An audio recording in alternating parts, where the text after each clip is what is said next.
നമുക്ക് ഇന്ന് രാത്രിയിലെ ധ്യാനത്തിനായി എബ്രായ ലേഖനം 13-ാം അധ്യായം അതിന്റെ 14-ാം വാക്യം വായിക്കാം. आज का वचन मनन के लिए इब्रानियों का पुस्तक 13 अध्याय वाक्य 14 हम पढ़ेंगे. അതിങ്ങനെയാണ്: ഇവിടെ നമുക്ക് നിലനിൽക്കുന്ന നഗരമില്ലല്ലോ, വരുവാനുള്ളത് അത്രേ നാം അന്വേഷിക്കുന്നത്. 14 पढ़ेंगे. क्योंकि हमारे यहाँ कोई स्थायी नगर नहीं, वरन हम एक आने वाले नगर की खोज में हैं. ഈ 13-ാം അധ്യായത്തില് 12 മുതലുള്ള വാക്യങ്ങൾ വളരെ പ്രധാനമായ 3 കാര്യങ്ങളാണ് നമ്മെ കാണിക്കുന്നത്. इस 13वां अध्याय में जब हम 12 वाक्य से पढ़ते समय में हम देखते 3 मूल्यवान बातों को हम देखते हैं जो यह अध्याय प्रकट करके दिखाता है. 3 കാര്യങ്ങൾ 11 മുതലുള്ള വാക്യങ്ങളിലാണ്. हाँ, और 3 बातें अगर हम लोग 11वां वाक्य से पढ़ेंगे तो हम देख सकते हैं. അപ്പൊ 11-ാം വാക്യത്തിൽ കാണുന്നത് പഴയ നിയമത്തിലെ ഒരു ന്യായപ്രമാണത്തിലെ ഒരു ചടങ്ങാണ്. पुराने 11वां वाक्य से पढ़ते समय में जो पुराने नियम का व्यवस्था में रहने वाला जो रीत रिवाज है उसके बारे में हम देखते हैं. ഒരു ചടങ്ങെന്ന് പറയുമ്പോൾ പഴയ നിയമത്തിലെ മോശയിലൂടെ ദൈവം കൽപ്പിച്ചതായ പഴയ നിയമത്തിലെ ഒരു ആചാരം. तो वो रिवाज करके जब बोलते हैं समय में परमेश्वर ने मूसा को दिया हुआ आज्ञा था, वो आज्ञा जो मनुष्य जो इजराइल लोगों को करने का विषय था, वो बातें हैं. വളരെ അർത്ഥപൂർണമായ ഒരു ആചാരമായിരുന്നത്. और उसमें जब वो ये रिवाज या रीत रिवाज जब करते समय में उसमें बहुत ही अर्थ था जिस उद्देश्य से उनको करना चाहिए था. അത് വരുവാനുള്ള കാലത്ത് വരുവാനുള്ള ഭാവിയിൽ ക്രിസ്തുയേശു നിവർത്തീകരിക്കേണ്ടതിന്റെ നിഴലായിരുന്നു. वो तो बल्कि और वो क्या है जो आने वाला भविष्य में आने वाला जो मसीहा है, वो मसीहा जो आके कार्य पूरा करेगा, वो बात का जो बातें प्रभु करने वाला है वो सब पूर्तिकरण का बातें है. वो पूर्तिकरण के बातों को पुराने नियम में छाया के रूप में किया जाता था. അത് ക്രിസ്തുയേശു പൂർത്തീകരിച്ചതാണ് 12-ാം വാക്യത്തിൽ പറയുന്നത്. और जब हम उसका 12वां वाक्य पढ़ते समय में हम देखते हैं कि उसको ये सब बातों को प्रभु यीशु मसीह ने पूरा किया. 11-ാം വാക്യത്തിലെ പാപയാഗത്തെ കുറിച്ചാണ് പറയുന്നത്. 11वां वाक्य में पढ़ते समय में पाप बलि के बारे में वहां पर कहता है. അപ്പോൾ ക്രിസ്തുയേശു തന്റെ ക്രൂശ് മരണത്തിലൂടെ അതിന് നിവൃത്തീകരണം വരുത്തി. और मसीह यीशु ने अपने क्रूस के मृत्यु के द्वारा वो उस बात को पूरा किया. എന്നിട്ട് 13-ാം വാക്യത്തിൽ നാം എന്ത് ചെയ്യണമെന്ന് പറയുന്നു. और फिर वाक्य 13 में जब पढ़ते समय में वहां पर हम देखते हैं कि हमें वहां पर क्या करना चाहिए. ആര്? ഈ ക്രിസ്തുയേശുവിൽ വിശ്വസിച്ചവർ. ये कौन किनको कह रहा है? जो लोग प्रभु मसीह यीशु पे विश्वास किया उन लोगों को. അപ്പോൾ ഈ ക്രിസ്തുയേശു തന്റെ പാപയാഗ മരണത്തിലൂടെ നടപ്പിലാക്കിയതിൽ വിശ്വസിക്കുന്നവർ അവരൊരു മതമല്ല. तो इसीलिए जब जो बातें प्रभु यीशु मसीह ने बात को पूरा किया, वो पूरा किया हुआ बातों को जो लोग विश्वास करते हैं, ये विश्वास करने वाले लोग आगे चलकर कोई धर्म स्थापना नहीं करता. അവരൊരു മതവുമല്ല, ഒരു സംഘടനയുമല്ല. ये जो प्रभु पर विश्वास करके जीने वाले सच्चा विश्वासी लोग, ये लोग कोई धर्म के लोग नहीं है, ना ही कोई संगठन के लोग है. പിന്നെയോ ദൈവ ഇഷ്ടം പൂർണ്ണമായി നിറവേറ്റിയവന്റെ പിന്നാലെ അവനെ അനുഗമിക്കുന്നവരാണ്. बल्कि ये वो लोग हैं जिन्होंने परमेश्वर का इच्छा को पूरा किया हुआ प्रभु यीशु मसीह, उनके पीछे होने वाले लोग है कलीसिया या हम. അവർക്കുള്ളത് ഒരു കാര്യമാണ്, അത് ക്രിസ്തുവിന്റെ നിന്ദയാണ് അവരെ ചുമക്കേണ്ടത്. और वहां पर एक बात हम देखते हैं कि वो मसीह का जो निंदा जो उन्होंने सहा, वो बात को उन लोगों को भी सहना है. ഓക്കെ, ഇത് പറഞ്ഞിട്ടാണ് 14-ാം വാക്യത്തിലാണ് പറയുന്നത്, ഇവിടെ നമുക്ക് നിലനിൽക്കുന്ന നഗരമില്ല. ये बात, ये निंदा सहने के विषय में हम लोग को मन में रखते हुए फिर वाक्य 14 में वो कहता है कि हमारा यहाँ पर कोई स्थिर रहने वाला नगर नहीं. പിന്നെയോ വരുവാനുള്ളതാണ് നാം അന്വേഷിക്കുന്നത്. वरन हम एक आने वाला नगर की ओर खोज में है. ഓക്കെ, ഇങ്ങനെയുള്ള അനുഗ്രഹിക്കപ്പെട്ട പ്രത്യാശ നിറഞ്ഞ ഒരു കൂട്ടം ജനമാണ് പുതിയ നിയമ വിശ്വാസികൾ. इस रीति से एक आने वाला इतना बड़ा आशा की बातों का इंतजार करने वाला, वाट जोतने वाले लोग है नए नियम का कलीसिया। അപ്പോൾ ഒരു സവിശേഷതയുള്ളത് പഴയ നിയമത്തിലെ യാഗമൃഗം പാളയത്തിന് പുറത്ത് അതിന്റെ ഉടല് ചുട്ടിരിക്കുന്നു. हम देखते हैं कि उसमें एक खासियत हम देखते समय में, पुराने नियम में जब बलि करते समय में उसका जो उस पशु का जो अंतड़िया है, अंदर की भागों को वो छावनी के बाहर लेकर जाकर उसको जलाना था। ഓക്കെ, ഞാൻ മലയാളത്തിൽ പറഞ്ഞത് വ്യക്തമായില്ല. ആ യാഗമൃഗത്തിന്റെ ഉടല് പാളയത്തിന് പുറത്ത് കൊണ്ടുപോയി ചുട്ടുകളയണമായിരുന്നു. यस, और मतलब मैं कहना चाहता हूँ कि जो उस पशु का अंतड़िया यानी कि इंटेस्टाइन, जो अंदर की बातें हैं, वो अंतड़ियों को बाहर छावनी के बाहर लेकर जाकर जला के भस्म करना था. ഓക്കെ, അതൊരു ഒറ്റ നോട്ടത്തിൽ നോക്കിയാൽ ഒരു കഷ്ടതയുടെ കാര്യമാണ്.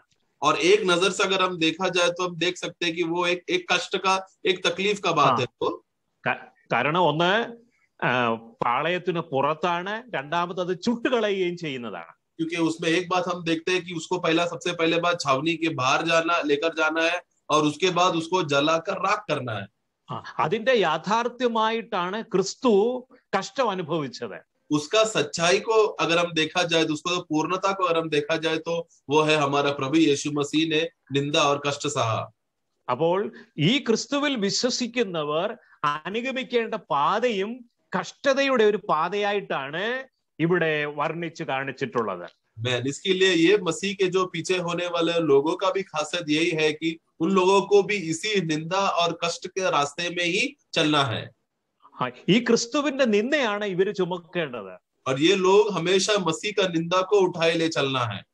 എന്നിട്ട് പാളയത്തിന്റെ പുറത്തേക്ക് ചെല്ലണമെന്നും പറയുന്നുണ്ട്. और फिर यहाँ लिखा भी है कि उनको छावनी के बाहर भी जाना है.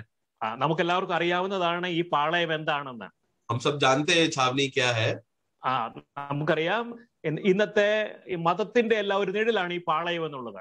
मतलब आज के जो धर्म के लोगों ने जो संगठन में जो बना के रखा है, उसका ये सब एक छाया को है करके हम एक अर्थ में देख सकते हैं.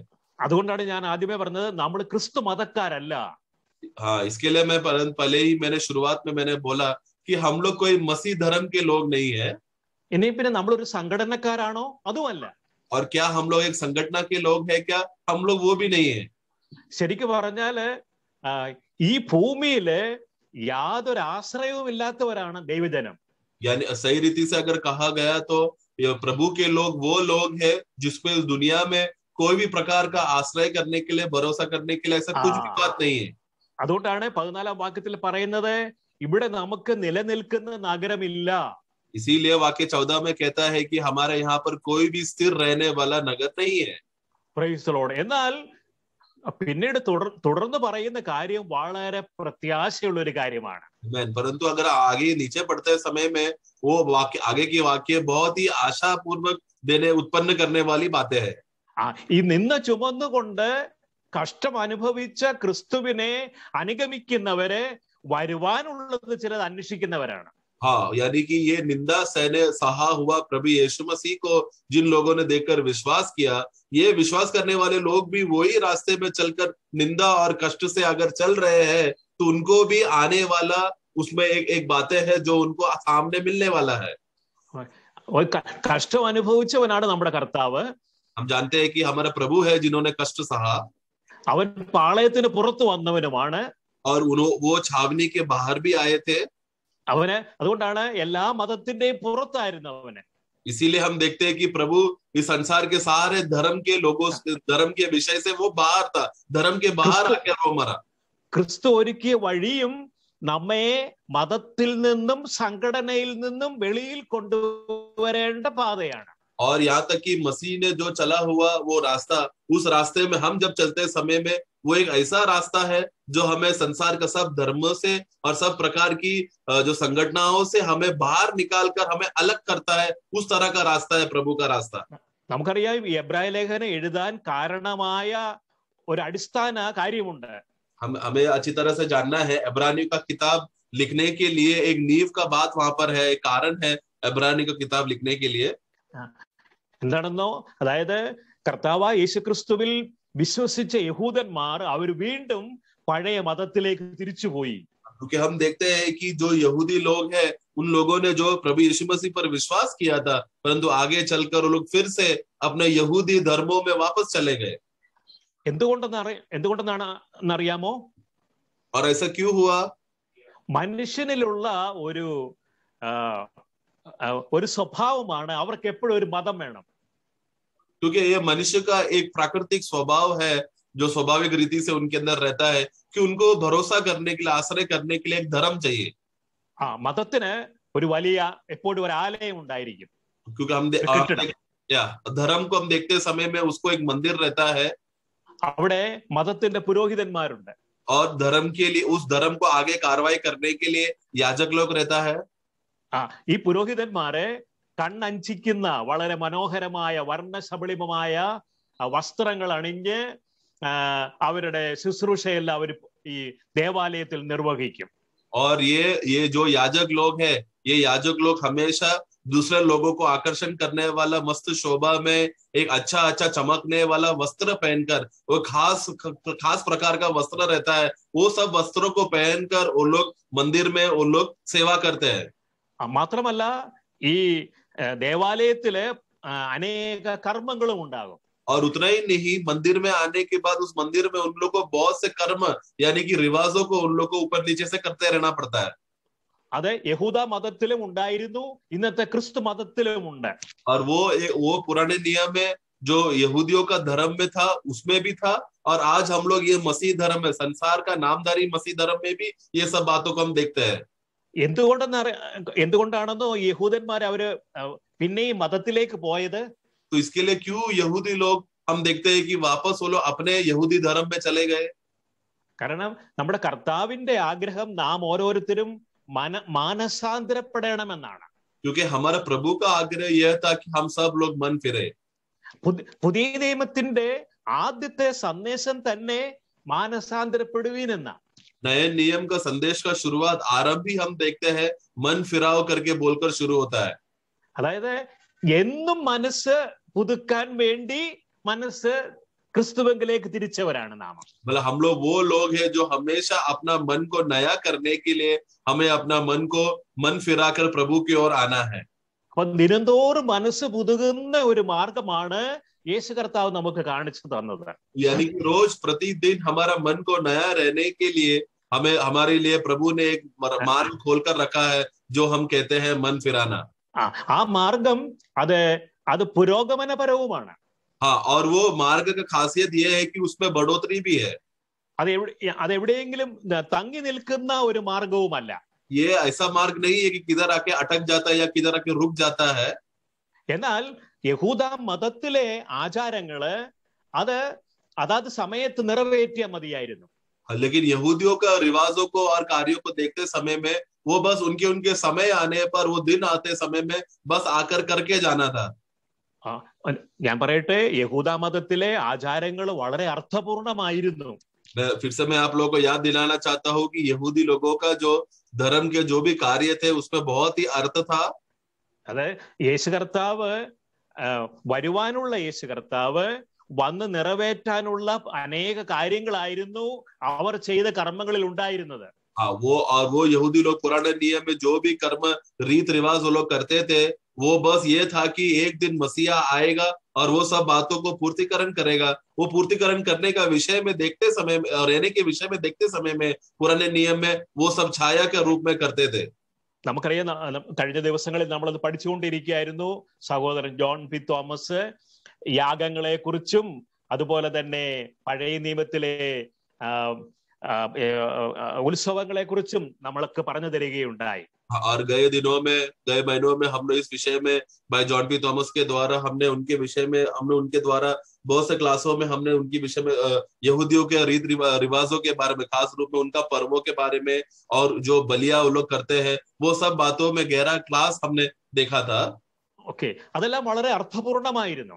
और उसमें वो सब बातों में अर्थ था. എന്ത് അർത്ഥം? അതായത് നമ്മുടെ കർത്താവായ യേശുക്രിസ്തു വന്ന് നിവർത്തിപ്പാനുള്ള കാര്യങ്ങളായിരുന്നു പഴയ നിയമത്തിലെ യാഗങ്ങളിലൂടെ അവർ കർമ്മമായി അനുഷ്ഠിച്ചിരുന്നത്. और उसका अर्थ क्या है कि एक दिन मसीहा आएगा जो प्रभु यीशु मसीह आएगा और वो सब बातें जो पुराने नियम की छाया की बातें हैं वो सब बातों को पूर्तिकरण करेगा। ഇനി അവരുടെ ഉത്സവങ്ങളോ? और उनका पर्व, ഈ ക്രിസ്തുവിൽ വിശ്വസിക്കുന്നവര് അവരെ പിന്തുടരേണ്ട പാതയുമാണ് കാണിച്ചിരുന്നത്. हाँ, तो ये वो क्या है कि जो आगे चलकर जो प्रभु के ऊपर जो विश्वास करेंगे वो विश्वास करने वाले लोगों के लिए जो मार्ग है उस मार्ग में उनको पीछे होना है। അതിന്റെ ഒരു ഉദാഹരണം നമുക്കറിയാം, പെസഹായോട് ചേർന്നായിരുന്നു പുളിപ്പില്ലാത്ത അപ്പത്തിന്റെ പെരുന്നാള്. उदाहरण के लिए का जो पर्व था उसी के साथ जुड़ा हुआ था अखमीरी रोटी का पर्व। അപ്പൊ ഈ പെസഹ ക്രൂശിക്കപ്പെട്ടവനായ ക്രിസ്തുവിനെ കാണിക്കുന്നു. और हम जानते हैं कि ये फिसोन का पर्व जो है क्रूस में चढ़ाया हुआ प्रभु को दिखाता है। ഇനി പുളിപ്പില്ലാത്ത അപ്പത്തിന്റെ പെരുന്നാൾ 7 ദിവസം അത് കാണിക്കുന്നത് ക്രൂശിക്കപ്പെട്ടവനായ പുനരുത്ഥാനം ചെയ്തവനായ ഈ ക്രിസ്തുവിനെ പിന്തുടരുന്നവർ അവര് പിൻപറ്റേണ്ടതായ വിശുദ്ധ ജീവിതത്തെ കുറിച്ചാണ്. और फिर जो इसके बाद जो अखमीरी रोटी का जो विषय था उसका पर्व था जो 7 दिन मनाया जाता था इस्राएली लोग, वो क्या दिखाता है कि ये उनका प्रभु यीशु मसीह का मृत्यु और प्रभु जो पुनरुद्धान होने वाला है उसकी वजह से हम लोगों को अब जो विश्वास करने वाले लोगों को एक पवित्र जीवन जीकर प्रभु में बना रहना है उसका रास्ता खोला है। वो स्मरण के लिए अखमीरी रोटी का पर्व मनाया जाता था। ഈ രീതിയില് യാഗങ്ങളും വളരെ അർത്ഥപൂർണമാണ്, ഉത്സവങ്ങളും അർത്ഥപൂർണമാണ്. इस रीति इस अर्थ में अगर हम देखा जाए तो पुराने नियम के जो भी बलिया है और पुराने नियम के जो भी पर्व है उस सबको एक अर्थ है। അപ്പോൾ യഹൂദന്മാർക്ക് മാനസാന്തരപ്പെടുവാനോ മനസ്സ് പുതുകുവാനോ ഇഷ്ടമില്ല, പിന്നെയോ അവർക്ക് കർമ്മമാർഗങ്ങൾ വളരെ ഇഷ്ടമായി. परंतु यहूदियों को देखते समय में उनका मन को नया करना यहाँ तक कि मन फिराने का विषय का जब बात आते समय में वो सब बातों में उनको दिलचस्पी नहीं था, पसंद नहीं था। उनको बस पुराने नियम का जो यहूदियों का रीत रिवाज है वो रीत रिवाजों को करने में ज्यादा खुशी मिलता था उनको। അങ്ങനെ അവര് പഴയ നിയമ വ്യക്തികളിലേക്കും മോശയിലേക്കും ന്യായപ്രമാണത്തിലേക്കും യാഗങ്ങളിലേക്കും വഴിപാടുകളിലേക്കും അവര് തിരിച്ചു പോകാൻ ചിന്തിച്ചു, തിരിച്ചു പോവുകയും ചെയ്തു. जिसके वजह से हम लोग देखते हैं कि वो लोग ने ये सोचा कि चलो आओ वापस हम लोग पुराने नियम में लिखा हुआ व्यक्तियों जो मूसा है, अब्राहम है और जो कर्म रीत रिवाज है, बलिदान और भेंट है और उत्सव है, ये सब बातों में हम लोग वापस जाएंगे ऐसा निर्णय लेकर वो लोग वापस चले भी गए। അങ്ങനെയുള്ള യഹൂദന്മാരോട് അറിയിക്കുന്ന ഒരു കാര്യമാണ്, വിളിച്ചു പറയുന്ന ഒരു കാര്യമാണ്, സഹോദരന്മാരെ, നമ്മള് പഴയതിലേക്ക് തിരിച്ചു പോകുന്നവരല്ല, പിന്നെയോ നാം വരുവാനുള്ളത് അന്വേഷിക്കുന്നവരാണ്. ये सब बातों ये इस तरह का अवस्था में हुआ तो तभी इब्रानियों का पुस्तक ये बात का लेखक ये बात उनको याद दिलाना चाहता है कि हम लोग वो लोग नहीं है कि जो वापस पीछे चले जाते हैं, बल्कि आगे आने वाला जो भलाई है उसके ओर आगे बढ़ने वाले लोग हैं। ഇവിടെ നമുക്ക് നിലനിൽക്കുന്നതൊന്നുമില്ല, क्योंकि यहाँ पर हमारे लिए कोई भी स्थिर बातें नहीं है। ഇവിടെ നിലനിൽക്കുന്ന നഗരവുമില്ല, यहाँ पर कोई भी जो स्थिर रहने के लिए जो नगर है जिस पर हमने भरोसा करके रखा है वो कुछ भी नहीं है। ഇവിടെ നിലനിൽക്കുന്ന ആലയവുമില്ല, നിലനിൽക്കുന്ന നഗരവുമില്ല. यहाँ पर स्थिर दिखने वाला जो मंदिर है वो भी नहीं है और जो स्थिर दिखने वाला जो नगर है वो भी नहीं है। എന്നാൽ നാം അന്വേഷിക്കുന്ന അല്ലെങ്കിൽ ക്രിസ്തുയേശുവിനെ രക്ഷകനായി സ്വീകരിച്ചവർ അവർ അന്വേഷിക്കുന്ന ഒരു നഗരവുമുണ്ട്, അതുപോലെ തന്നെ ഒരാലയവുമുണ്ട്. परंतु हम जो मसीह के जो पीछे होने वाले लोग हैं हम देखते हैं कि हमारे लिए एक ऐसा एक नया नगर भी है और एक नया मंदिर भी है। Praise the Lord. അതുകൊണ്ട് വരുവാനുള്ളത് അന്വേഷിക്കുന്നവരാണ് ദൈവത്തിന്റെ ജനം. इसलिए जो बातें आने वाली है उस आगे आने वाली बातों का खोजी है सच्चे विश्वासी लोग. പഴയ നിയമത്തിലെ ദൈവജനത്തെയും ദൈവം വരുവാനുള്ളത് അന്വേഷിപ്പാനായിട്ടാണ് വിളിച്ചത്. പുതിയ നിയമ വിശ്വാസികളെയും വരുവാനുള്ളത് അന്വേഷിപ്പാനായിട്ടാണ് വിളിച്ചത്. हम लोग देखते हैं पुराने नियम के विश्वासियों को भी जब बुलाया था आने वाले भलाई के बारे को दिखाने के लिए पुराने नियम के विश्वासियों को बुलाया था और नए नियम के लोगों को भी इसी रीति से आने वाला भविष्य में आने वाला भलाई को देखकर प्रभु ने नए नियम के विश्वासियों को बुलाया था. അബ്രഹാമിനെ വിളിക്കുമ്പോൾ ദൈവം പറഞ്ഞത് എന്താണെന്നറിയാമോ? ഞാൻ നിന്നെ കാണിപ്പാനിരിക്കുന്ന ഒരു ദേശത്തേക്ക് പോകാ എന്ന് പറഞ്ഞു. हाँ, तो वहां पर अब्राहम को जब प्रभु पहले बार जब मुठभेड़ होते समय में सामने आते समय में अब्राहम को क्या कहा प्रभु ने? मैं तुझे एक नगर दिखाने वाला हूँ, उस नगर की ओर तू चल. നമുക്ക് അറിയാതെ ഉൽപ്പത്തി പുസ്തകം 12-ാം അധ്യായത്തിൽ എല്ലാവർക്കും പരിചയമുള്ള വാക്യമാണ്. और हम उसके विषय में अच्छी तरह से परिचय हम रखते हैं. इब्रानी का पुस्तक 12 अध्याय में हम पढ़ने वाला बातें हैं वो सब. അപ്പോൾ അവനെ വിഗ്രഹാരാധിയായ അബ്രഹാമിനെ വിളിച്ചപ്പോൾ തന്നെ പറഞ്ഞു, നീ ഇവിടെ നിന്ന് പുറപ്പെടണം, ഞാൻ നിനക്കൊരു ദേശം കാണിച്ചു തരാം, അങ്ങോട്ടേക്ക് പോകുക. तो वहां पर अब्राहम जब एक समय में मूर्ति पूजा कर रहा था, मूर्तियों के पीछे दंडवत करता था, उस अवस्था में प्रभु ने अब्राहम को चुना और कहा कि मैं तुझे एक ऐसा देश दिखाने जा रहा हूं, उस देश की ओर तू चल, उस नगर की ओर तू चल. അപ്പോ അബ്രഹാം താൻ എവിടേക്ക് പോകുന്നു എന്നറിയാതെയാണ് യാത്ര പുറപ്പെട്ടത്. तो जब अब्राहम ने जब उसका यात्रा जब उसने शुरू किया, वो कहां पर जा रहे हैं, वो नगर किधर है, किस देश में है, ये सब उसको नहीं मालूम था. എബ്രായ ലേഖനം 11-ാം അധ്യായത്തിന്റെ 8-ാം വാക്യം അങ്ങനെ നമുക്ക് വായിക്കാൻ കഴിയും. और इब्रानी 11 का 8 में जब पढ़ते समय में वो हम देखते हैं, വിശ്വാസത്താൽ അബ്രഹാം തനിക്ക് അവകാശമായി കിട്ടുവാനിരുന്ന ദേശത്തേക്ക് യാത്രയാകുവാൻ വിളിക്കപ്പെട്ടാറെ അനുസരിച്ച് എവിടേക്ക് പോകുന്നു എന്നറിയാതെ പുറപ്പെട്ടു എന്നാണ്. 11 का 8 पढ़ेंगे. Hebrews chapter 11 verse 8. विश्वासी से अब्राहम जब बुलाया गया था तो आज्ञा मानकर ऐसा जगह निकल गया कि जिसका मिरास में लेने वाला था, और यह ना जानता था कि मैं किधर जाता हूं, तो भी निकल गया. ഓക്കെ, അപ്പോൾ തനിക്ക് അറിയത്തില്ല എങ്ങോട്ടാണ് യാത്ര എന്നിരുന്നാലും ദൈവം വിളിച്ചു, അതുകൊണ്ട് പുറപ്പെട്ടു. तो वो नहीं जानता था वो किधर जा रहा है, किधर जाना है करके, तो भी वो निकल गया. ഇനിയും പുറപ്പാട് പുസ്തകത്തിൽ വരുമ്പോൾ ദൈവം ഇസ്രായേൽ മക്കളെ അവരോടും പറഞ്ഞു, നിങ്ങളെ ഞാൻ ഇവിടെ നിന്ന് വിടുവിക്കും. जब निर्गमन का पुस्तक में भी जब हम पढ़ते समय में वहां पर भी हम देखते हैं कि प्रभु वहां पर उन इस्राएल के लोगों को कहते हैं कि मैं तुमको एक नगर दिखाता हूं, उधर तुम चलो. നിങ്ങളെ ഞാൻ നിങ്ങൾക്ക് വാഗ്ദത്തം ചെയ്ത ദേശത്തേക്കാണ് നിങ്ങൾ പോകേണ്ടത്. क्योंकि मैं तुमको प्रतिज्ञा जो दिया हुआ, वो पिताओं के साथ जो प्रतिज्ञा किया था, उस नगर में मैं तुम्हें ले चलूंगा. അപ്പൊ അവർക്ക് ദൈവം ഒരു വാഗ്ദത്ത ദേശം വാഗ്ദാനം ചെയ്തിരുന്നു. तो इसके लिए प्रभु ने उनको एक देश के विषय में प्रतिज्ञा किया था. ഓക്കെ, അവിടേക്ക് പോകുവാൻ വേണ്ടിയാണ് അവരെയും വിളിച്ചത്. उस देश की ओर यात्रा करने के लिए उनको बुलाया गया था. അവര് കണ്ടില്ല ദേശം, पर उन लोगों ने भी देश को देखा नहीं था. അപ്പോൾ അവരവിടേക്ക് പോകുവാൻ വേണ്ടിയുള്ള പ്രാരംഭ നടപടിയായിരുന്നു, അല്ലെങ്കിൽ പ്രാരംഭമായി അവർ ചെയ്യേണ്ടിയിരുന്നതായിരുന്നു പെസഹ കുഞ്ഞാടിനെ അറക്കുക എന്നുള്ളത്. और उस नगर की ओर यात्रा करने के लिए जो शुरुआत की बातें, जो प्रथम काम जो उनको सबसे पहला करने वाला बात था, उनको फसौन का वो मेमने को वध करके वहां से वो उसका भोजन उसको खाकर फिर यात्रा करना था. അങ്ങനെ നമുക്കറിയാം, ഈ നിലയിൽ ദൈവം അവരെ കാണിപ്പാനിരിക്കുന്ന ദേശത്തേക്കാണ് കൊണ്ടുപോയത്. इसलिए इस रीति से प्रभु जिस नगर में उनको जो दिखाना चाहता था, उस नगर की ओर इस्राएली लोगों को यात्रा करवाया.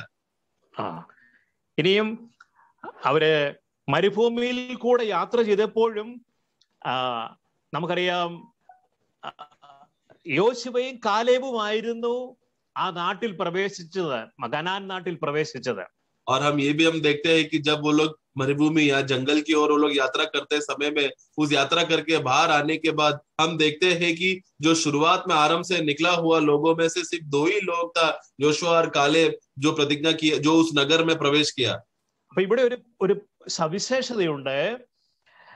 ദൈവം വാഗ്ദത്തം ചെയ്തതിനെ കൈവശമാക്കുന്നവർ അവർ നിന്നെ അനുഭവിക്കുന്നവരാണ്. तो यहाँ पर एक खास बात को हम यहाँ पर हम देखते हैं, वो ये है कि प्रभु ने प्रतिज्ञा किया हुआ जिस देश के लिए उनको बुलाया था, और वो बुलाने के बाद जब वो लोग निकल कर चले गए, तो ये चलने वाले लोगों का खासियत यह है कि उन लोगों को बहुत निंदा और तकलीफ और क्लेश उठाना पड़ेगा. അവർക്ക് വർത്തമാനകാലത്തെ ജനം അവരോട് കൂടെ ഉള്ളവർ തന്നെ അവർക്ക് അനുകൂലമായിരിക്കില്ല. हाँ, और यहाँ तक कि हम देखते समय में इस वर्तमान की दुनिया में जब हम जीते समय में, इस वर्तमान की दुनिया में जब हम लोग उस नगर की ओर यात्रा करते समय में, उस समय में, उस वर्तमान समय के जो लोग हमारे साथ चलते रहेंगे, वो लोग ही उनके खिलाफ हो जाएगा। ഇവര് വിശ്വസ്തരുമായിരുന്നു, വിശ്വാസത്തിന്റെ കാഴ്ചപ്പാടുള്ളവരുമായിരുന്നു. और ये दोनों वो लोग थे, योशुआ और कालेब विश्वास योग्य लोग भी थे और विश्वास के ओर से विश्वास में उस सामने रखा हुआ नगर को देखकर चलने वाले भी लोग थे। സംഖ്യാപുസ്തകം 13-ാം അധ്യായത്തിന്റെ 27-ാം വാക്യത്തിൽ യോശുവയും കാലേബും ജനത്തോട് പറയുന്ന ഒരു കാര്യമുണ്ട്. संख्या का पुस्तक उसका 13 का 27 में जब हम पढ़ते समय में वहां पर प्रभु एक बात कहता है, അവർ അവനോട് വിവരിച്ച് പറഞ്ഞത് എന്തെന്നാൽ, നീ ഞങ്ങളെ അയച്ച ദേശത്തേക്ക് ഞങ്ങൾ പോയി, അത് പാലും തേനും ഒഴുകുന്ന ദേശം തന്നെ, അതിലെ ഫലങ്ങൾ ഇതാ എന്ന് അവരെ കാണിച്ചു കൊടുത്തു. योशुआ का गवाही यहाँ पर हम पढ़ते हैं, 13 का 27 पढ़ेंगे। उन्होंने मूसा से यह कहकर वर्णन किया, जिस देश में तूने हमको भेजा था उसमें हम गए, उसमें सचमुच दूध और मधु की धाराएं बहती है और उसकी उपज में से यही है. ഓക്കെ, അത് കഴിഞ്ഞ് 14-ാം അധ്യായത്തിന്റെ 8-ാം വാക്യം അവര് പറയുന്ന വിശ്വാസത്തിന്റെ ഒരു വാക്കുണ്ട്. അതിങ്ങനെയാണ്, 14 का 8 जब पढ़ते समय में वहां पर एक विश्वास का एक बात है जो लोग कहता है, അവൻ നമ്മെ പാലും തേനും ഒഴുകുന്ന ദേശത്തേക്ക് കൊണ്ടുചെന്ന് നമുക്കത് തരും.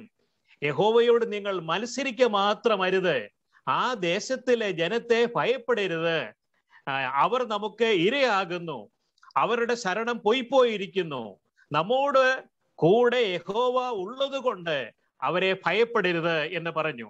എന്നാൽ അവരെ കല്ലേറിയണമെന്ന് സഭയെല്ലാം പറഞ്ഞു. 10-ാം വാക്യം. 8, 9 और 10 का शुरुआत पढ़ना। यदि यहोवा हमसे प्रसन्न हो तो हमको उस देश में जिसमें दूध और मधु की धाराएं बहती हैं पहुंचाकर उसे हमें दे देगा। केवल इतना करो कि तुम यहोवा के विरुद्ध बलवा न करो और न उस देश के लोगों से डरो, क्योंकि वे हमारी रोटी ठहरेंगे। छाया उनके ऊपर से हट गई है और यहोवा हमारे संग है, उनसे न डरो। तब सारी मंडली चिल्ला उठी कि इन पर पथराव करो. നോക്കണം 10-ാം വാക്യം, സംഖ്യാപുസ്തകം 14-ന്റെ 10 നോക്കണം. ജനമെല്ലാം ഇവരെ കല്ലേറിയണം എന്ന് സഭയെല്ലാം പറഞ്ഞു, ഇവരെ കല്ലെറിയണമെന്ന്. तो वापस संख्या का पुस्तक 14 का 10 में वहां पर हम पढ़ते हैं, तब सारा मंडली चिल्ला उठा और इनको पत्थरवार करो करके इस तरह की बातें बोलने लगे.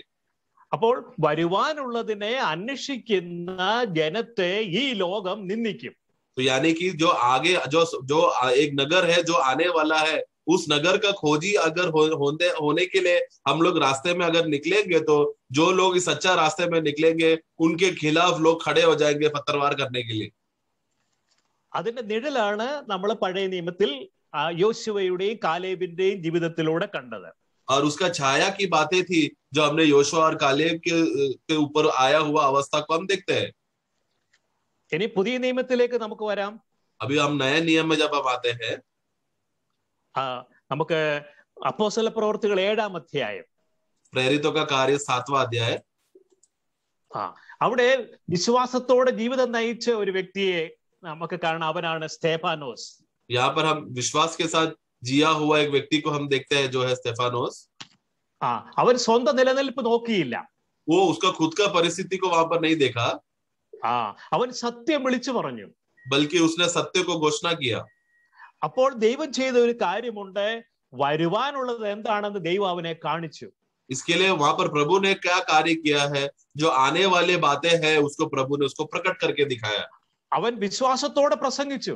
उसने विश्वास के साथ प्रचार तो किया. വരുവാനുള്ളതിനെ കുറിച്ച് അവൻ പ്രസംഗിച്ചു. और जो बातें आने वाला है उस सब बातों को उसने प्रचार किया.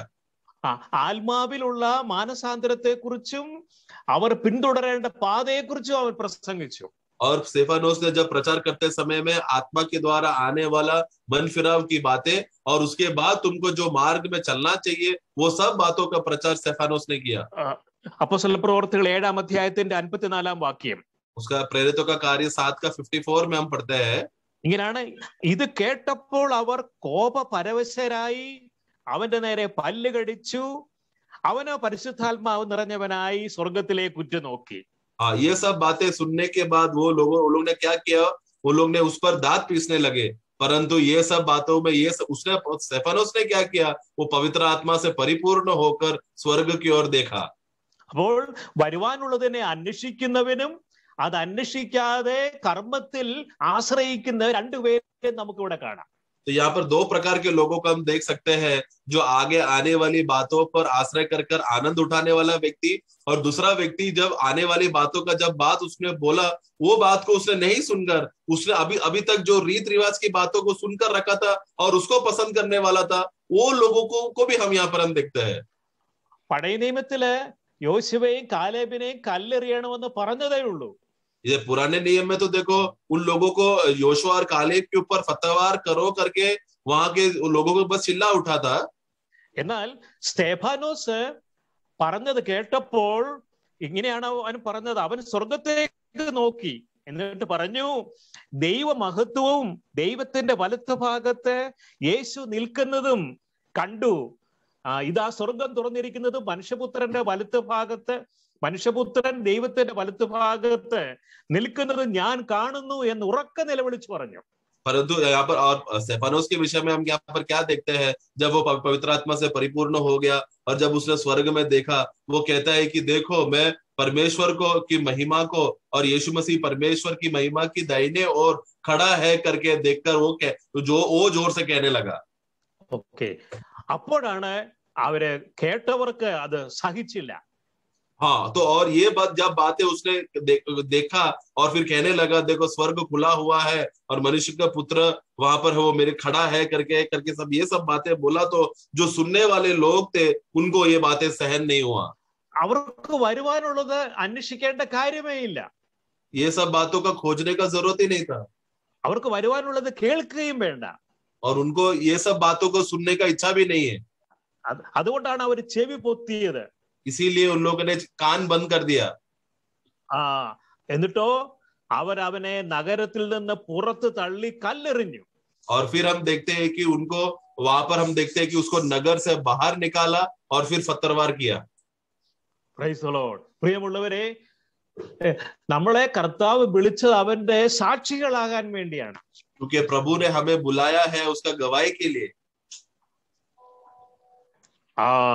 അപ്പോസ്തല പ്രവർത്തികൾ 1:8 പറയുന്നത്, എന്നാൽ പരിശുദ്ധാത്മാവ് നിങ്ങളുടെ മേൽ വന്നിട്ട് നിങ്ങൾക്ക് ശക്തി ലഭിച്ചിട്ട് യെരുശലേമിലും യഹൂദിയിലെ എല്ലായിടത്തും ശമര്യയിലും ഭൂലോകത്തിന്റെ അറ്റത്തോളം എന്റെ സാക്ഷികളാകുമെന്നാണ്. क्योंकि हम प्रेरितों का पुस्तक 1 अध्याय उसका 8वां वाक्य में पढ़ते समय में वहां पर हम देखते हैं कि जब तुम लोग को पवित्र आत्मा का सामर्थ्य तुम लोग जब भर जाओगे, तब तुम लोग यरूशलेम में और यहूदिया में और समरिया में और पृथ्वी के चारों ओर तुम मेरे गवाह बनोगे। സഹോദരങ്ങളെ, അതായത് ഇന്ന് പലരുടെയും ധാരണ പലയിടത്തും പോയി സാക്ഷ്യം പറയുക എന്നുള്ളതാണെന്നാണ് ആ വാക്യം അനുശാസിക്കുന്നത് എന്നാണ് അവർ വിശ്വസിക്കുന്നത്. आज बहुत से लोग ये वाक्य पढ़ने के बाद एक गलत फहमी में है। उनको लगता क्या है कि ये वाक्य के अनुसार हमें बहुत अलग अलग दूर दूर जगहों पर जाकर अपना खुद का गवाही देना पड़ेगा करके ऐसा अर्थ ये वाक्य से निकालते हैं लोग। ഇംഗ്ലീഷ് ട്രാൻസ്ലേഷനിലും പലയിടത്തും വിറ്റ്നസ് എന്ന പദം കൊണ്ട് അതിനെ പരിമിതപ്പെടുത്തിയിരിക്കുകയാണ്. बहुत से जगहों पर उसका गवाह करके जो गवाह देना है करके बोलकर ऐसा शब्द आया है। നമുക്കറിയാം അതിന്റെ ശരിയായ അർത്ഥം എന്താണെന്ന്, രക്തസാക്ഷിയാകുക എന്നുള്ളതാണ്. परंतु उसका अर्थ ये नहीं कि गवाह दो, बल्कि वो ये था कि तुम लोग को जाकर शहीद होना पड़ेगा। Praise the Lord. അനേകരും ഇന്ന് അതിന്റെ അർത്ഥം മനസ്സിലാക്കാതെ അതിനെ ലഘൂകരിച്ച് കാണുന്ന ഒരവസ്ഥയാണ് ഇന്നത്തെ ക്രിസ്തു മതത്തിലും ക്രിസ്തീയ സംഘടനകളിലും ഉള്ളത്. आज के सब जगह पर मसीह संगठनाओं में, मसीह रीत रिवाज के चलने वाले नामधारी लोगों ने संगठनाओं में सब जगह पर ये सब लोग वचन का अर्थ को तुच्छ कर वचन का निंदा कर अर्थ बताने का परिस्थिति में पहुंचे हैं। ഇവിടെ സംഘടനയിലുള്ളവരെ നമ്മളെ കുറ്റപ്പെടുത്തുകയല്ല, പിന്നെയോ സത്യം നാം ഗ്രഹിക്കണമെന്ന് നമ്മളെ ബോധ്യമാകേണ്ടതിന് വേണ്ടി പറയുകയാണ്. मैं कोई संगठना का गलती निकाल कर वो लोग गलत है करके मैं ऐसा बताना नहीं चाहता, परंतु मैं हम लोग सब लोग सत्य का खोजे होना चाहिए और उस सत्य पर खड़ा रहना चाहिए, ये बात को मैं बताना चाहता हूँ। നമ്മള് ഞായറാഴ്ചയുള്ള വെളിപ്പാടിന്റെ ബൈബിൾ ക്ലാസ്സിൽ നമ്മൾ ശ്രദ്ധിക്കുകയുണ്ടായി, റോമൻ ഭരണാധികാരികൾ ആദിമ സഭയിലെ ദൈവമക്കളെ ഉപദ്രവിക്കുകയും കൊല്ലുകയും ചെയ്ത കാര്യം. हम देखते हैं कि हम लोग गए रविवार के गए दिनों में हम लोगों ने कलीश मंडली का इतिहास को जब हम पढ़ते समय में वहां पर कलीसिया के लोगों को हम देखते हैं कि जो रोम के अधिकारी है और रोमन कैथोलिक लोग, वो लोग सब लोग उठकर प्रभु के सच्चा मसीह लोगों को उपद्रव और सताने के लिए शुरू हो गए थे. അപ്പോൾ ക്രിസ്ത്യാനിത്വത്തിന്റെ അല്ലെങ്കിൽ യേശു കർത്താവ് നമുക്ക് കാണിച്ചു തന്നതായ ഈ പാതയിൽ അതിൽ നിൽക്കുന്ന ഒരുവന് അടിസ്ഥാനമില്ലാത്തവനാണ്. तो इसके लिए हमें एक बात समझना है, जो मसीह का जो सच्चा गवाही के लिए खड़े हैं, यानी कि जो मसीही के लिए जो रुका हुआ है, प्रभु के मार्ग में चलने वाले लोग हैं, उनके लिए वास्तव में कोई कुछ भी स्थिर बातें इस दुनिया में नहीं है. ക്ഷമിക്കണം, അതായത് നമുക്ക് നല്ല അടിസ്ഥാനമുണ്ട്. ക്രിസ്തുവാണ് നമുക്ക് അടിസ്ഥാനം, അപ്പോസ്തലന്മാരുടെ ഉപദേശം നമുക്ക് അടിസ്ഥാനമായിട്ടുണ്ട്, ഇതെല്ലാം ഉണ്ട്. എന്നാല് നമുക്ക് ഇവിടെ ഈ ഭൂമിയിൽ നിലനിൽക്കുന്ന ഒരു അടിസ്ഥാനമില്ല. यस तो मेरा कहने का उद्देश्य क्या है, हमारे यहाँ पर कुछ नहीं है करके बोलते समय में हम लोग प्रभु पर हम लोग आश्रय करके जी रहे हैं और प्रवृत्तों के सच्चा उपदेश पर हम लोग बने हैं, वो तो सच है. परंतु इस दुनिया में जीते समय में ये दुनिया का कोई भी स्थिर बात या दुनिया का कोई भी नींव बात हमारे में नहीं है. അനേകരുടെയും അനേക സംഘടനകളിലും ഉള്ളവർ പ്രസംഗിക്കുന്നത് യേശുക്രിസ്തുവിൽ വിശ്വസിച്ച് നമുക്ക് നല്ല കെട്ടിടം, വലിയ മെഗാ ചർച്ച്, അതുപോലെ തന്നെ വലിയ വലിയ വില കൂടിയ വാഹനങ്ങൾ, ഇവയെല്ലാം സമ്പാദിക്കാനായിട്ട് യേശുക്രിസ്തുവിനോട് പ്രാർത്ഥിക്കുന്ന ഒരു മാർഗം ഈ ഭൂമുഖത്തുണ്ട്. बहुत से संगठन के लोगों ने उन लोगों ने विश्वासी लोगों को क्या सिखाते हैं, उनके आने वाले कलीसिया में आने वाले लोगों को क्या सिखाते हैं, देखो प्रभु ने हमें इस भूमि पर ही आशीष करके रखा है, ये भूमि में ही कुछ नींव दिया है, इसलिए हम लोग हमेशा बड़े घर को मिलने के लिए प्रार्थना करना चाहिए. हमारा कलीसिया का गिनती बहुत बढ़ना चाहिए, हजारों 10,000 होना चाहिए. वो एक मेगा कलीसिया यानी कि एक बड़ा कलीसिया होना चाहिए. और हमारे पास एकदम महंगा गाड़ी, सब महंगाई में हम लोग महंगा बातों में हम लोग के पास रहना है बोलकर, इसलिए ये सब बातें मिलने के लिए तुम लोग प्रार्थना करो, ये सब बातें मिलने के लिए यीशु के पास आओ बोलकर, ये सब बातों को सिखाकर लोगों को दुनिया में कुछ स्थिर करने की बातों का सिखाकर लोगों को दबा के रखा है. എന്നാൽ ആദിമ സഭയിലുള്ള കർത്താവിന്റെ ശിഷ്യന്മാർക്ക് ആർക്കും തന്നെ അവര് പോയിടത്തെങ്ങും അവര് സത്യം പ്രസംഗിച്ചിടത്തെല്ലാം അവർക്ക് എതിർപ്പ് മാത്രമേ ഉണ്ടായിരുന്നുള്ളൂ. परंतु हम लोग पहला सप्ताह का जब हम लोग विश्वासियों को हम देखे, खास रूप में प्रेरित लोग जब वो लोग दुनिया भर में जाकर सुसमाचार वो लोग बांटा, वो जिधर भी नगर में गए थे उस नगर में उन लोग के लिए सिर्फ कुछ भी नहीं था, बल्कि सब जगह पर उन लोगों को निंदा और लोग उनको थट्टा उड़ाकर और लोग उनको पत्थरवार करते थे. കർത്താവിന്റെ ശിഷ്യന്മാരില് യോഹന്നാൻ ഒഴികെ മറ്റെല്ലാവരും രക്തസാക്ഷികളായി മരിച്ചു. और हम जानते हैं कि प्रभु के चेलों में से യോഹന്നാ प्रेरित को छोड़कर बाकी सब प्रभु के चेले लोग शहीद हो गए थे. അന്നത്തെ റോമൻ ചക്രവർത്തിമാർ അന്നത്തെ വിശ്വാസികളെ പിടിച്ചു കെട്ടി എണ്ണയൊഴിച്ച് കത്തിക്കുമായിരുന്നു. उन दिनों में जो रोम का चक्रवर्ती है, जो रोम का महाराजा है, वो जब भी प्रभु के लोगों को सच्चा विश्वासियों को पकड़ता था, उसमें से एक सजा उनको ये था कि वो लोग उबलते हुए तेल में डाल देना. അവര് പെറുപെറുത്തില്ല, അവരോട് ഈ രീതിയിൽ ദ്രോഹിച്ചവരോട് അവരെ വാദപ്രതിവാദവും നടത്തിയില്ല. तो इस तरह का सतावट पे जब ये सच्चा विश्वासी लोग जाते हैं समय में उन लोगों ने कभी भी कुड़कुड़ाया नहीं, और ना ही जो ये सताने वाले लोगों के खिलाफ उन लोग कभी भी खड़ा भी नहीं रहा. കാരണം അവർക്ക് സ്തേഫാനോസിന് ദൈവം ദർശനം കൊടുത്തതുപോലെ വരുവാനുള്ളതിനെ കുറിച്ചുള്ള ദർശനം ദൈവം അവർക്ക് നൽകിയിരുന്നു. आमीन. क्योंकि जिस रीति से स्तेफानोस को आने वाले बातों का दर्शन प्रभु ने स्तेफानोस को दिया था और वो आनंद से सब बातों को सहा, उसी तरह उन दिनों के विश्वासी लोग जो प्रभु के लिए शहीद हुए, उन लोगों भी आने वाले बातों का अच्छा प्रकटीकरण और प्रकाश उनको मिला था, जिसकी वजह से सारा क्लेश को लोग आनंद से सहा. നമുക്കറിയാം അപ്പോസ്തലനായ പൗലോസും കല്ലേറ് കൊണ്ട് മരിച്ച പോലെ ആയിരുന്നു. हम जानते हैं कि प्रेरित पौलुस के जीवन में भी एक ऐसा अवस्था आया कि वो उसके ऊपर पत्थरवार हुआ और वो लगभग मरा हुआ अवस्था में पहुंच गया था. അങ്ങനെ ആ മരിച്ച അവസ്ഥയിൽ എത്തിയത് കൊണ്ടാണ് അവൻ ജീവിച്ചിരിക്കുമ്പോൾ തന്നെ പരദീസയോളം എടുക്കപ്പെട്ടത്. और हम क्या उसके वजह से हम क्या देखते हैं कि क्योंकि वो उस मरा हुआ अवस्था में रहने की वजह से क्या हुआ, पौलुस को तीसरा स्वर्ग तक उठा ले जाने का अवस्था में तीसरा स्वर्ग तक वो चला गया, ये भाग्य उसको मिला. ജീവിച്ചിരിക്കുമ്പോൾ തന്നെ ആ ഉന്നതമായ പദവിയിൽ ആർക്കും എത്തിച്ചേരാൻ കഴിയാത്തത് പൗലോസിനെ പോലെ ഈ നിലയിൽ ആകാത്തത് കൊണ്ടാണ്. हाँ, तो हम देखते हैं कि हम जो अभी भी जीवित है, कोई जिंदा व्यक्ति कोई उस तीसरा स्वर्ग तक पहुंच क्यों नहीं पाते, क्योंकि अभी तक हमारा जीवन उस पौलोस के समान नहीं है. इसके लिए Praise the Lord. അപ്പോൾ ഒരു ദൈവ പൈതലിന് ഒരു പുതിയ നിയമ വിശ്വാസിയെ അവൻ ഈ ഭൂമിയിൽ ഇവിടെ നിലനിൽപ്പില്ലാത്തവനാണ്.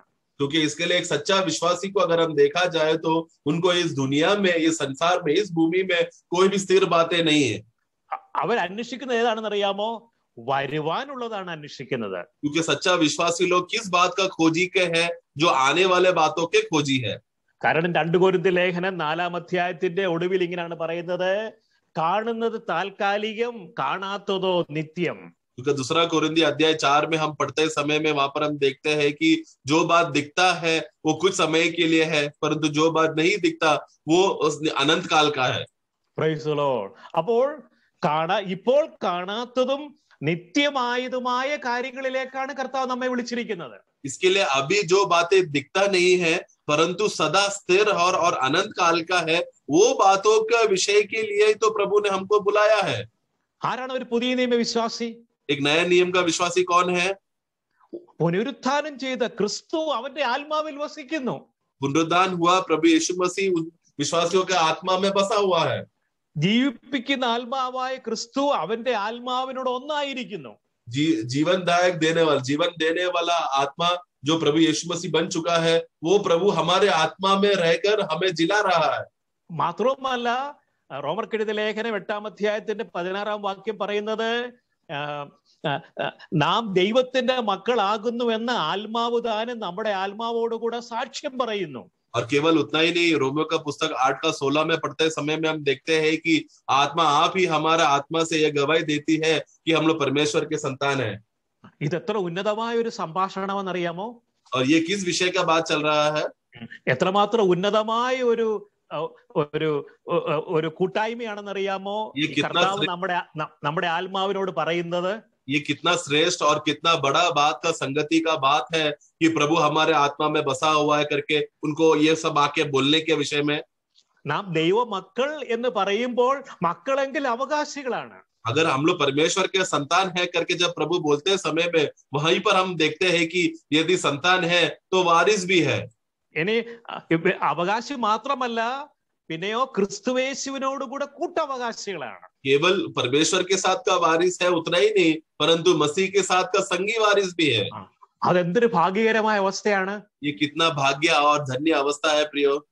ഇതാണ് നമ്മുടെ ആത്മാവിൽ വസിക്കുന്ന ക്രിസ്തു നമ്മുടെ ആത്മാവിനോട് പറയുന്നത്. यही तो है प्रभु हमारे आत्मा में बनकर हमारे आत्मा से ये सब बातें कहता है. ഇത് കേൾക്കാനാണ് നമുക്ക് ചെവി ഉണ്ടാകേണ്ടത്. ये सब बातों को सुनने के लिए हमें कान होना जरूरी है. ഇത് കേൾക്കാൻ നമ്മുടെ ചെവി തുറന്നില്ല എങ്കിൽ ലോകത്തിലെ കാര്യങ്ങളെല്ലാം നമ്മുടെ ചെവിയിലേക്ക് വരും. अगर ये सब बातों को, आत्मिक बातों को सुनने के लिए अगर हमारा कान खुला नहीं रहेगा तो संसार की बातें आकर हमारे अंदर प्रवेश करेगा. നമുക്കറിയാം, ലേഖനങ്ങളിൽ പറയുന്നുണ്ട്, അന്ത്യകാലത്ത് ഉള്ള പ്രവാചകന്മാരൊക്കെ അവര് മനുഷ്യരുടെ കാതിന് സന്തോഷം ജനിപ്പിക്കുന്ന സന്ദേശം പറയുന്നവരായിരിക്കുമെന്നാണ്. हम लोग जब पत्रों में जब हम पढ़ते समय में इस तरह से हम पढ़ते हैं कि अंतिम समय में जो झूठे भविष्यवक्ता है और झूठे मसीही लोग आएंगे और प्रभु के सच्चा लोगों को भरमाएंगे. क्यों? क्योंकि उन लोग मनुष्य का कान में सुनने वाला चिकनी चुपड़ी बातें बोलकर लोगों को बहका कर प्रभु से दूर लेकर जाएगा. वो संसार की मोह माया की बातें बोलकर बहकाएगा. അതെ, നാം ഈ ശരീരത്തിൽ ജീവിക്കുമ്പോൾ സ്വാഭാവികമായിട്ട് ഈ ലോകത്തിലെ കാര്യങ്ങളും ശാരീരികമായ കാര്യങ്ങളും ഒക്കെ കേൾക്കുമ്പോൾ നമുക്ക് ശ്രദ്ധ ഉണ്ടായി പോകാം. और कभी ऐसा क्या होता है, हम लोग जो, क्योंकि हम लोग अभी भी इस शारीरिक देह में जी रहे हैं और हमारे पास अभी भी स्वाभाविक जीवन हमारे अंदर होने की वजह से जब संसार की बातें जब कोई बोलता है तो स्वाभाविक रीति से फटाक से हमारा कान वो बातें सुनकर हम लोग बहक सकते हैं. എന്നാൽ നമ്മുടെ ആത്മാവിൽ ഒരുവനുണ്ട്. परंतु फिर भी हमारे आत्मा में एक शक्तिशाली व्यक्ति है। അവൻ പറയുന്നത് നിലനിൽക്കുന്ന ഒരു നഗരം നമുക്കുണ്ടെന്നാണ്. वो क्या कहता है कि वो हमारे जीवन में, हमारे आत्मा में गवाही देता है कि देखो ये सब बातें स्थिर नहीं है, परंतु एक स्थिर और सदा टिकने वाला एक नगर है भविष्य में। അത് അവൻ നൽകിയത് നിത്യജീവനാണ്. और उस बात को मिलने के लिए उन्होंने हमें अनंत काल का जीवन दिया है। അവൻ വാഗ്ദത്തം ചെയ്ത രാജ്യവും നിത്യരാജ്യമാണ്. और उन्होंने प्रतिज्ञा किया हुआ उस नगर की बातों को देखा जाए तो वो नगर भी अनंतता का है। അവിടെ പ്രാപിക്കാൻ പോകുന്ന തേജസ്സും നിത്യ തേജസ്സാണ്. और उस नगर में हम लोग को जो महिमा मिलने वाला है वो महिमा भी अनंत काल का है। ഈ നിത്യ തേജസ്സിനെ കുറിച്ചുള്ള പ്രത്യാശയാണ് ദൈവജനത്തിൽ ഉണ്ടാകേണ്ടത്. इस अनंत काल का अनंतता का मिलने वाला जो महिमा है, जो सदा स्थिर रहने वाला है, कभी बुझेगा नहीं, इस सब बातों का आशा सभी विश्वासियों में रहना है और इस पे ही हमेशा ध्यान करना है। ഒരു ഉദാഹരണം പറയാം. അതായത് 2 കൊരിന്ത്യർ ലേഖനം 4-ാം അധ്യായത്തിന്റെ 17-ാം വാക്യം ഇങ്ങനെ പറയുന്നത്, നൊടി നേരത്തേക്കുള്ള ഞങ്ങളുടെ ലഘുവായ കഷ്ടം അത്യന്തം അനവധിയായി തേജസ്സിന്റെ നിത്യഘനം കിട്ടുവാൻ ഹേതുവാകുന്നു എന്ന. दूसरा कोरिन्थी 4:17 जब हम पढ़ते हैं, क्योंकि हमारा पल भर का हल्का सा क्लेश हमारे लिए बहुत ही महत्वपूर्ण और अनंत महिमा उत्पन्न करता जाता है। ഓക്കെ, ഇനി ഒരു പ്രത്യേകതയുണ്ട്. വേദപുസ്തകത്തിലെ പുതിയ നിയമത്തിലെ ലേഖനങ്ങളില് കഷ്ടതയെ കുറിച്ച് പറയുന്നിടത്തെല്ലാം തേജസ്സിനെ കുറിച്ചും പറയുന്നുണ്ട്. हम लोग जब नए नियम में जब हम पढ़ते समय में, खास रूप में जब हम नए नियम के पत्रों को जब पढ़ते समय में, वहां पर जब भी कष्ट का बातें जहां पर वहां पर वर्णन करते समय में उसी के साथ साथ वहां पर महिमा भी है करके ये बात एक बोला है। മറ്റൊരു വാക്യമാണ് റോമർക്ക് എഴുതിയ ലേഖനത്തില് 8-ാം അധ്യായത്തിന്റെ 18-ാം വാക്യത്തിലുണ്ട്,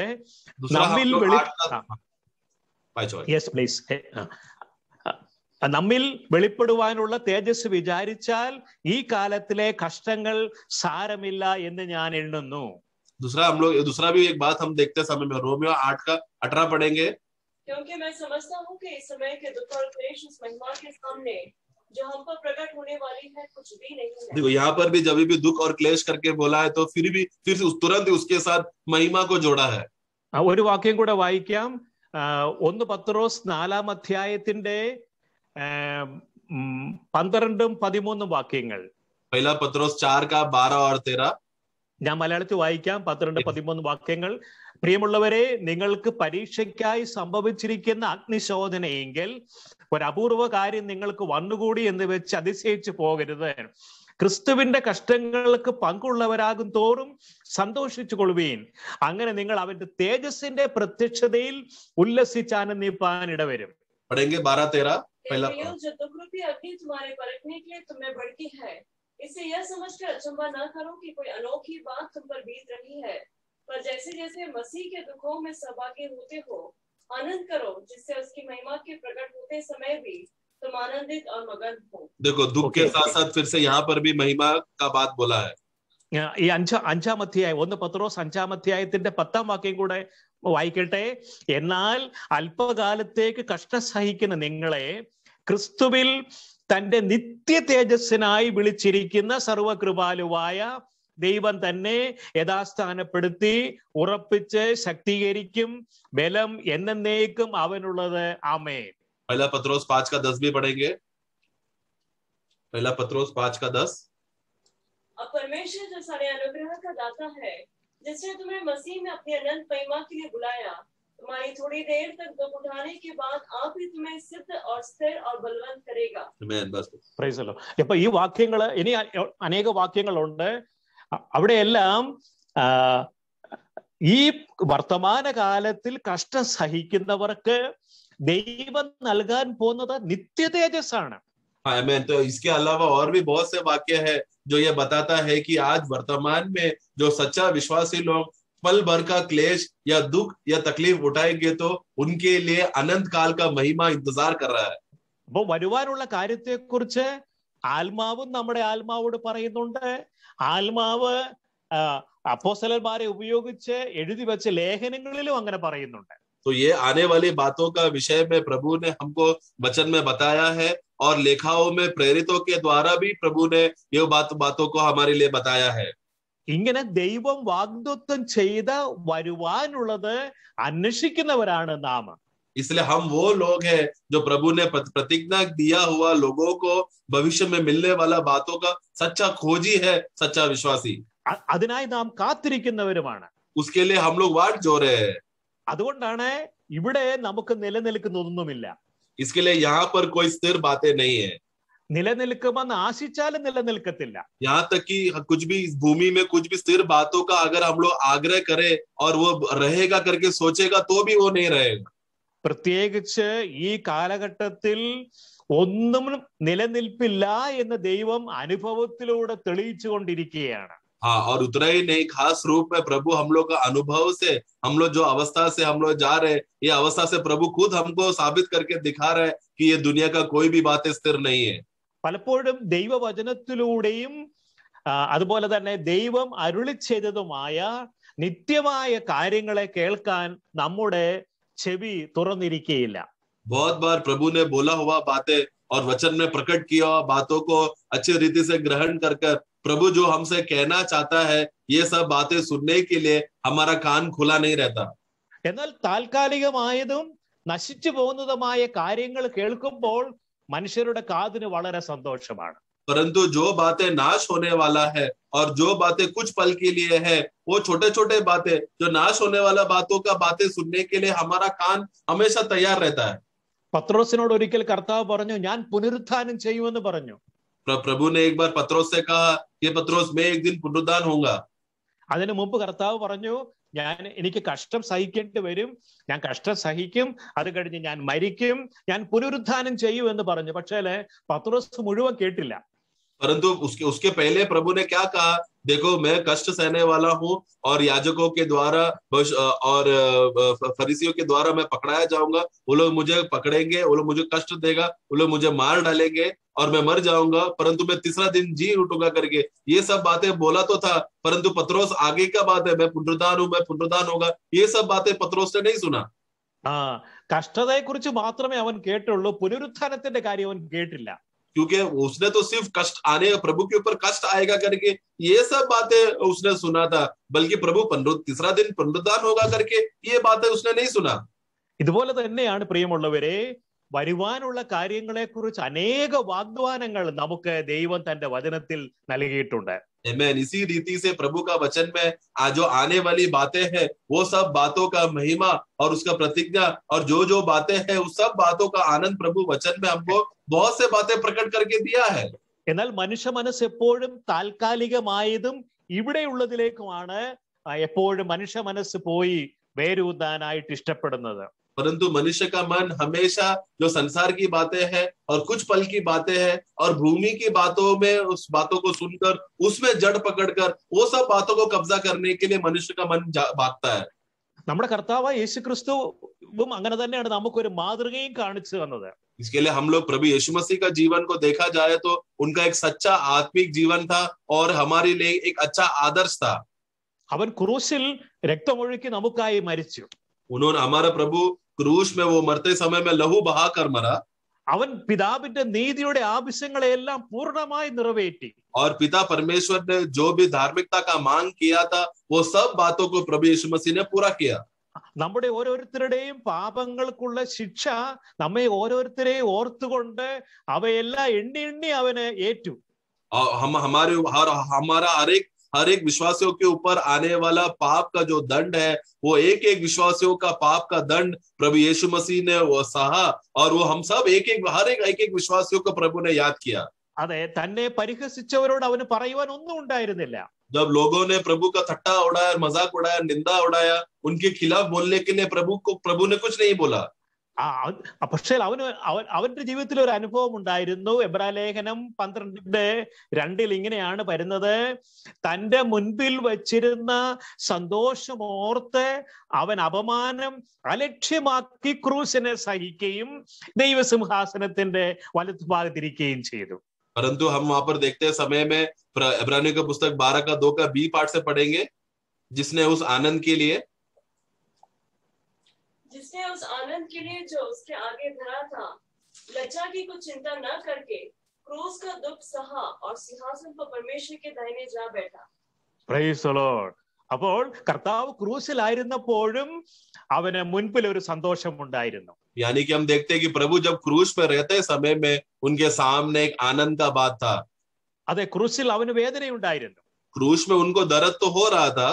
പിതാവിന്റെ ഇഷ്ടം ചെയ്യുമ്പോൾ സർവ്വലോകത്തിന്റെയും പാപത്തിന്റെ ശിക്ഷ അവന്റെ മേൽ പിതാവ് ചുമത്തിയപ്പോൾ അതവന് അസഹനീയമായിരുന്നു.